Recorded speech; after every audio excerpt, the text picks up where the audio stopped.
Hey guys, how's it going? It's Andy from MagooInvesting. Welcome back. Happy Wednesday. In this episode of Robinhood Top Stocks, we're going to be talking about one of the biggest IPOs of last year, an Uber, ticker symbol UBER. And so Uber was a stock that I decided to talk about today because the day I'm recording this video, Tuesday, it's currently up 5%. And so Uber was in the news today because they ended up selling part of their food delivery business in India. And the whole reason behind that was the push to become profitable. And so investors saw that as a good move. And because of that, the stock is up around 5% on Tuesday. And so in this video, I kind of wanted to talk about my opinion and my stance on Uber. And there are a lot of people that have very strong opinions when it comes to Uber. One of the biggest advocates for the stock is one of the largest investing YouTube channels out there, Financial Education. And so Jeremy on his channel has been very adamant about Uber and Tesla. And so far he's been very correct about Tesla, and I was right there with him. But I disagree with him a lot on Uber. So in this video, I'm going to be discussing why I don't think I will ever be taking a position in Uber and kind of explain my stance on that. And then we're going to look on the charts, kind of chart out what I see on there, and then compare that to the 12-month outlook for the analysts. Before we get started, I got to say that I'm not a licensed financial advisor, and I highly recommend talking to a professional. Someone can find you the best places to put your money going forward. In addition, I really appreciate it if you hit that like and subscribe button, as it would help my channel out a lot. So yesterday I made a video talking about kind of what it means for a company when it goes IPO and becomes public. And in that video, I talked a lot about the importance of getting funding as one of the main reasons for going public. And last year, there was a large race between Uber and Lyft to IPO first and make a lot of money. And kind of the reason that I described in that video is a lot of companies like tech and biotech companies go IPO as soon as they can is the fact that they burn through a lot of money. And Uber is a prime example of that. And so Uber went IPO last year. They raised around $8 billion from that. And they still have a lot of problems. Before I discuss why I don't really think I'll ever take a position in Uber, before you hit that dislike button because you're very bullish on Uber, I'd recommend you kind of listen to my argument for the reasons why I'm bearish overall on Uber. Because I think it's very important that just because someone has a different opinion than you, that you kind of listen to what they have to say to kind of get a better understanding of the company you're looking at. I think a lot of people, when they see me talk bad about companies, it's funny because I can go through my like and dislikes for the videos, and videos that I say only good things about the company, I have a 100% like to dislike ratio. But companies like Aurora Cannabis, GameStop, stuff where I said poor things about the company, people dislike it immediately. So I think that's just kind of a funny thing to point out. So I recommend listening to my full argument before hitting that dislike button. And then if you get to the end of the video and you still disagree with me, you can dislike it if you want. All right, so let's talk about the history of the company and kind of the fundamentals. And so this year so far, Uber is up 25%, which is really impressive. They hit rock bottom around the beginning of December and end of November. And kind of one of the reasons that happened was the lockup period for the IPO shares ended at the end or in November of last year. And basically what that means is when a stock goes IPO, people that are involved with the company or insiders get shares as kind of a reward for being with the company. And there are requirements for how long they have to hold the shares before they can sell them. And so for a lot of people in those companies, this means a huge payday for them. And as Uber shares fell after it IPO'd, a lot of the big names in the company ended up selling shares to get the money out. And so the stock fell even further. But since that time has happened, the stock has recovered very well. It's still below the $45 IPO price that it initially set. It's still sitting below $40, but it's recovered a lot. When I put up the numbers for the trailing 12 months for revenue, you can see that it has steadily increased over the quarters, and it's currently sitting around $13 billion for the last 4 quarters, which is really impressive to see how much they've grown recently. However, this revenue has not been enough to make the company profitable, and that's kind of been one of the largest hits against the company. As I put up earnings per share right now, you can see that the company has continued to lose ground going towards profitability. And so when I talked about the news story today about them selling part of their business to increase their potential of going profitable, that's kind of what investors saw. They've seen the trend that it's kind of, the company has struggled to go profitable, and they see this as a good move going forward. So the stock reacted well to that. However, I think they're still pretty far away from going profitable. Jeremy from Financial Education talks that he hopes that by 2021, the company will be profitable. I don't necessarily see that just based off the numbers that I've seen and the trend that I've looked at, but I think it's possible. And so if I think that it's going to be profitable kind of soon, why would I be so bearish on it? And kind of one of the main factors going against Uber is the fight that it's having legally based on if drivers are employees or they're just contractors. And so if you've missed this argument, basically what Uber is saying is that they've created this platform that connects drivers and riders, and they're not employees. And so they don't have to give their drivers things like paid time off, insurance, stuff like that. And so the riders are pushing to say that they are employees of the company, and there's just been this clash between the two. And if Uber has to make them employees, their bottom line is going to be hit pretty hard because they're going to have to pay these employees, I guess we'll just call them drivers, a lot more, and that's going to really hurt their chances of going profitable. And when I've talked on this channel about companies that have been hit by bad news recently, the one I kind of think about is Boeing. Boeing has had a lot of problems, and just today the news came out that they're going to stop production on the 737 MAX, which is a huge hit to the company. But for this news, it is a direct cause of poor management by the company. And so you can say that's a horrible thing, but that can be fixed. Uber's problem is the fact that they're going up against the legal system. And there have been plenty of instances already of different states and countries kind of fighting back against Uber. One of the biggest examples was the fact that London banned Uber in the city, which was a huge hit as Europe is one of the most profitable areas for Uber. In addition, one of the largest clashes currently is the state of California versus Uber. And so California came out with a bill that made it more likely that Uber was going to have to consider their drivers to be employees. And Uber has tried to fight back against that. At the beginning of this new year, California came out with new laws for what they call gig workers, and that would have negatively affected Uber.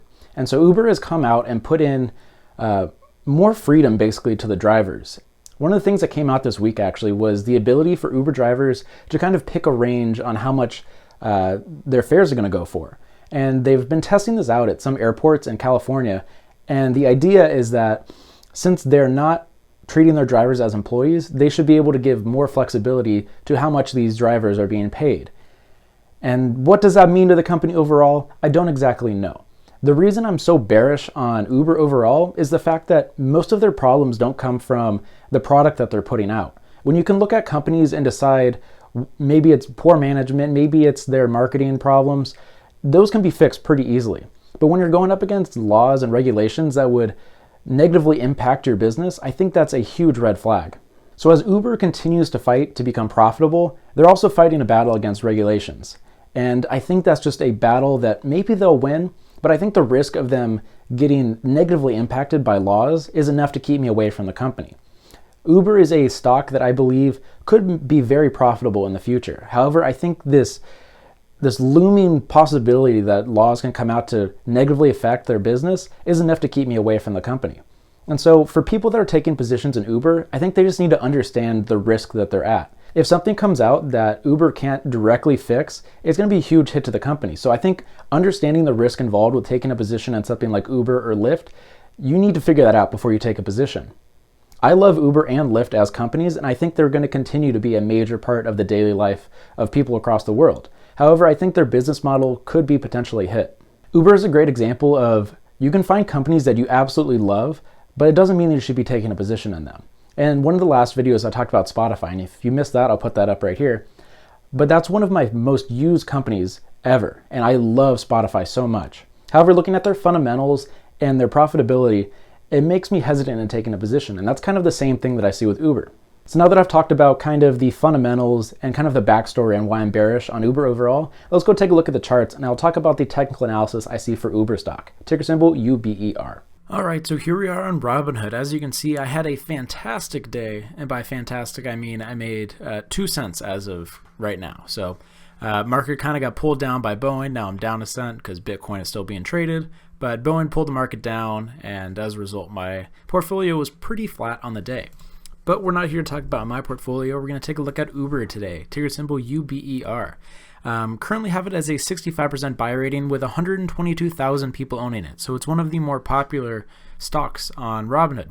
And as you can see, it was up 8% today. And as we come down here, take a look at the news, talking about stuff where they can set their own fares in the state of California. Also, they sold part of their food delivery stuff from India to become more profitable. And so they have it as a 65% buy rating, 32% hold, and then 3% sell. As you can see here with earnings, they've been pretty wide on how much money they've been burning through. But We're coming on here to take a look at the technicals, and this is the 180-day, or this is the 10-year 1 day. However, the stock's been out for less than a year, so it's pretty small. And for these IPO stocks, mainly the reason I don't like taking a position in these stocks is I just don't see enough information on here to make an educated prediction or just have an idea of where the stock could be going. When I look at this right now, you can see that there's some very nice things recently, but when you look back, it did the exact opposite on the way down. So the things I like about this chart is that built to support, it tried to come down and retest it, retested the support and held above it, pushes up, consolidates for a little bit, pushes up, consolidates, pushes up, consolidates, pushes up, and then the news from today pushing it up almost 8%. So technical wise, the movement that it's been having recently has been very nice. I like it a lot. But my hesitations with the company don't have anything to do with technicals. They have to do with the fundamentals of the company, as I previously mentioned. But kind of the area I would be looking for it to break would be the $45 mark, is where it originally was going to IPO. And so the IPO price was at 45. It opened at 42 and then finished the day down at 41.50. And so breaking that $45 mark is important just because it's not an all-time high, but it's close to an all-time high. Also, just kind of the moral victory of getting above that IPO price, I feel like will have a good effect on the stock overall. As we go to CNN Money, you can see that it's up 26% year to date, up 8% in the last 5 days. So momentum has been pushing the stock pretty high. As you can see in the 52-week range, it's pretty smack dab in the middle. So it still has ways to go to the upside, but it has had a lot of improvement since the bottom. As we come down here, my expectation is that it's going to be a really wide range for the 1 year price outlook. And that's just because all the things that I talked about, there's a lot of risk involved with Uber, but there's a lot of upside. And the movement it's been having at the start of this year kind of leads me to believe that it's going to be wide. And as we come up here, the high end of the forecast is up 70% and the low end is down 31%. So it's not the largest range we've actually looked at, but it's pretty wide. And so this is kind of goes to my reasoning for why I will never take a position in the stock. There's just too much risk involved with it. This is a stock that can make you a lot of money, but it can also make you lose a lot of money. And that's not really the type of stuff I'm looking for. I'm kind of slowing down my investing style and looking for more reliable plays. Sure, I have some stuff in my portfolio that's pretty risky, like Snapchat and Macy's, but I don't really want to add any more risk to my portfolio currently, especially with the market being at an all-time high. As we go to Yahoo Finance, here's the up 8% on the day. That have it as a buy, up in the short, medium, and then even in the long term with a 1 year price outlook of $44, which is slightly below the IPO price. So $44 would still be a decent year. Obviously, it's not going to be the 70% that CNN Money was predicting, but the fact that Yahoo Finance is bullish overall on Uber is kind of surprising to me, because we've looked at some companies on here that seem pretty solid, but they don't. Yahoo Finance does not seem to feel the same way. So I'm kind of surprised about that. So what's the bottom line for my opinion with Uber? Overall, I think I'm not going to ever be taking a position with Uber. I just think there's too much risk associated with a company. For people that are very adamant about the potential of the company, especially financial education on YouTube, I think they've made fantastic points on why Uber could be a decent position going forward. However, I'm not looking for a position that 50-50 could be taken out by lawmakers. I want to be taking a position in something where I can trust the company and not have to worry about outside factors affecting the company. I think that Uber can be a fantastic trade for the long run, or even a swing trade. As you can see that it's been up at least 20% this year so far. However, I think there's too much risk associated for me to take a position in it. So I'll be watching Uber from the sidelines, and I'll curiously be watching to see if it can push higher and if any laws and regulations come in that will negatively affect the stock price. So me saying that I'll never buy shares in Uber isn't saying that I think it's a bad company. I think it's a fantastic company. I think that there's too many external factors that could affect the company for me to think about taking a position. So let me know what you think about Uber stock. Are you a shareholder? Do you own stuff like Lyft? And do you think that these laws and regulations could be a huge hit to the company if they go through? Let me know in the comment section down below.